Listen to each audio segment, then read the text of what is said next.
Hi everyone. So received a lot of positive feedback about my video on the paleo diet and a lot of comments and questions asking how to eat out while sticking to a paleo diet. And so I thought I'd make a video on some of the tips and tricks I've learned over the last couple of years on how to eat out and remain fairly paleo in the process. It is inevitable at some point in time you're going to be in a situation where you'll need to eat out at a restaurant, at someone's house, or whatever the case is, unless you employ, which I actually have had some success with this, is intermittent fasting, which I also have a video on. But intermittent fasting basically involves restricting your eating window to 8 hours or 4 hours and allows you to skip meals altogether. So if you're going paleo, you can simply plan your intermittent fasting window around any kind of outing, social engagement, etc. While it's difficult, it's far from impossible to eat out paleo. Over the last couple of years, it's gotten much easier with practice.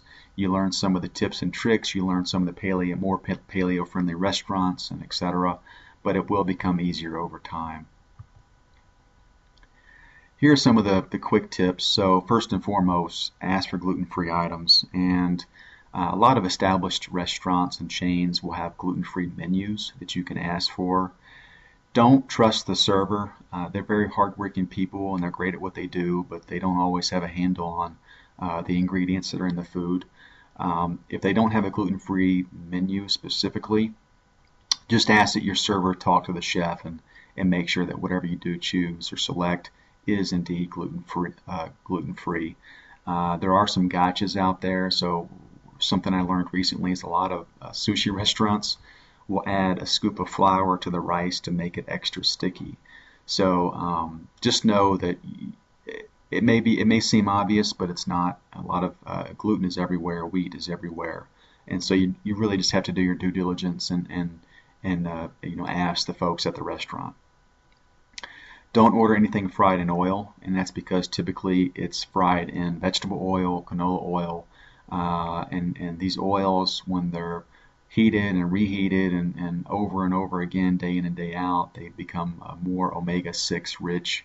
Omega-6 is the bad omega oils for you, causes inflammation in your body, which leads to just a slew of diseases and issues. So stay away from fried items altogether. Substitute steamed veggies or salad for your most common non-paleo side items, your potatoes, fries, etc.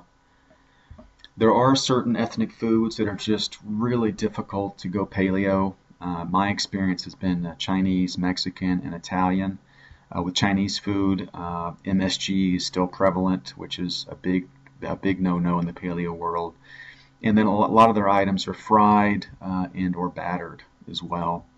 Mexican food, again, a lot of things revolve around wheat products, tortillas, or they also have a lot of beans and rice and corn integrated into the food. So it's a really difficult food to go paleo on.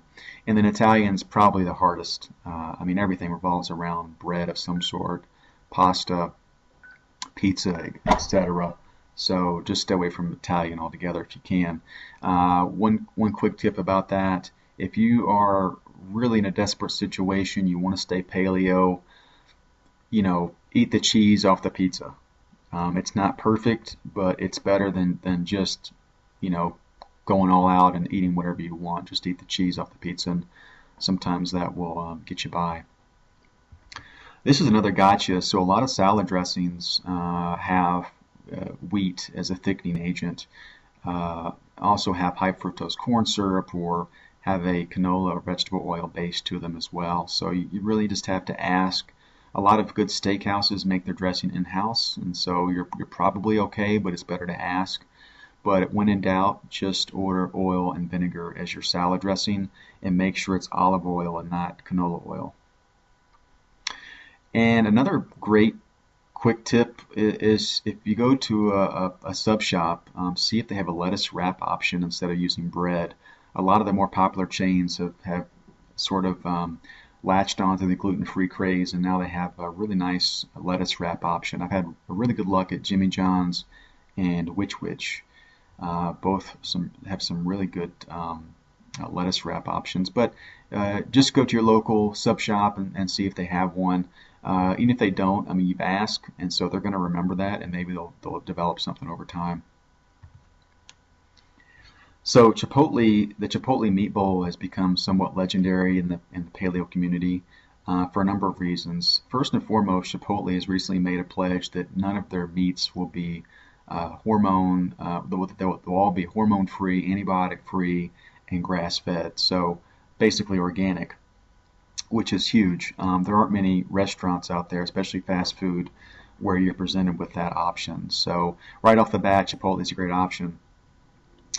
So when I first started, I thought, well, I'll just get a burrito bowl without the tortilla. But then you have to kind of avoid the rice and the beans as well. So by the end of it, you're paying $6-7 for a burrito bowl, and really it's just a scoop of meat and some lettuce, cheese, and sour cream. So the paleo hack is, instead of ordering a burrito bowl, order 2 sides of meat, which usually run about $2.50 a piece in a bowl, and then get a side of guacamole, which is another couple bucks. So for roughly $6, you're getting 2 huge scoops of meat and a pretty good sized portion of guacamole as well. If you get a burrito bowl and you want an extra side of meat and a side of guacamole, you're already pushing $10. So this is a great hack for Chipotle, and Chipotle's fairly prolific. It's pretty much everywhere, so that's a great paleo option.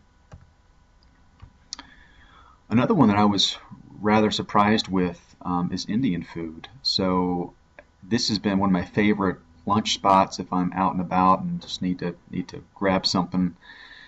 Indian food typically is cream, butter, or coconut oil based, so they don't use wheat as a thickening agent. And if you go to a good Indian buffet, they'll mark each item, so masala, curry, korma, etc., and they'll have the little gluten-free icon or vegetarian icon, etc. But there aren't many Indian recipes that call for gluten. Unless you look at the naan bread, just stay away from that. And then I don't eat the rice either when I go to Indian restaurants. But Indian buffets are a great paleo hack as well. And this is probably the more obvious option, and that's a good barbecue joint or a steakhouse. You're not always going to be presented with hormone or antibiotic-free grass-fed meats, but I look at it as the lesser of evils. If it's debating between eating a slice of pizza or eating some chicken that you don't know might have some hormones in it, I'd eat the chicken any day of the week. So, but good steakhouses, they're catching on. Even Outback Steakhouse now has a grass-fed ribeye and a grass-fed burger option as well. So it's catching on, and I think you'll see more and more options come available. Biggest thing with steakhouses is they're notorious for bringing bread to the table right from the get-go. Just tell your server to leave that out. Some other paleo-friendly ethnic foods, Japanese without the rice. If you go to a hibachi grill, just make sure they're using butter to cook the stuff in and not margarine. Margarine is horrible for you. And Brazilian steakhouse, another meat lover's dream. They bring skewers of meat to your table, and most good Brazilian steakhouses will have a really robust salad bar as well. And then Greek food, it's mostly olive oil based. Stay away from the hero meat. It does have wheat in it, so stay away from that. But otherwise, you can go all out on a good Greek salad. Just skip the pita bread. And last but not least, cut yourself some slack. If you eat out and you can do it paleo 80% of the time, you're doing good. It's not easy to eat paleo out, but it's getting easier, and there are some tips and tricks as I discussed today. If you eat out and you cheat, you eat a piece of bread or whatever the case is, don't stress out. Just get back on the wagon the next day. And first and foremost, just know that you're already eating healthier than 99% of the population, especially in the Western world. So you're already healthier, you're less prone to disease, and you're doing great. So good luck with it, and feel free to leave me a comment if you have any questions.